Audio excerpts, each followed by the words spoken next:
When you realize that the Bible had over 40 different authors who wrote during a period of over 1,500 years, and very few even knew each other, maybe you've wondered, how could those 66 books in this Bible ever be a unified single message from the beginning to the end?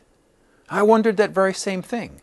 So I made a decision one day, and I took out my Bible and I copied Genesis chapters 1, 2, and 3, the first 3 chapters in the Bible, and then I went to the end of the New Testament and I Xeroxed Revelation 20, 21, and 22, and I taped them into a long sheet. So I had Genesis 1, 2, and 3 and Revelation 20 through 22, and I laid them next to each other on my dining room table with this question. How did what got started in the Garden of Eden, when he walked and he spoke with Adam and Eve, how did that story conclude? 66 books later, 1,500 years later, how did it conclude in the new heavens and the new earth when God dwells on the earth with mankind once again? What a question. But wait till you see the answer, because when you do, you'll never have room for doubt again about the Bible that God wrote. Wait till you see it. On our screen we have the Genesis to Revelation comparison, and in the beginning, in Genesis 1, 2, and 3 is on the left side, and the ending at the end of the Bible, 1,500 years later of books, it's Revelation 20 to 22. Let's take a look at them. In the beginning, God created the heavens and the earth. In Revelation it says, I saw a new heaven and a new earth. The darkness he called night, but Revelation says there'll be no night there at the end.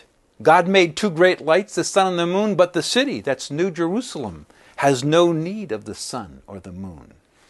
In the day you eat thereof, you shall surely die. But look at the end of the story. And there shall be no more death, neither sorrow. Satan appears as the deceiver of mankind, and Satan disappears forever.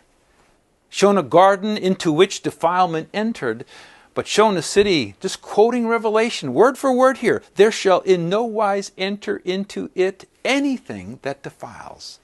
The walk of God with man is interrupted, but the walk of God with man is resumed, and it has no end. In Genesis, it says the initial triumph of the serpent, but the ultimate triumph of the Lamb over the serpent happens in Revelation. Genesis, I will greatly multiply your pain. Listen to the heart of God here. Neither shall there be pain anymore. In Genesis, cursed is the ground for your sake. There shall be no more curse. Man's dominion is broken in the fall of the first man, Adam, but man's dominion is restored in the rule of the new man, Christ.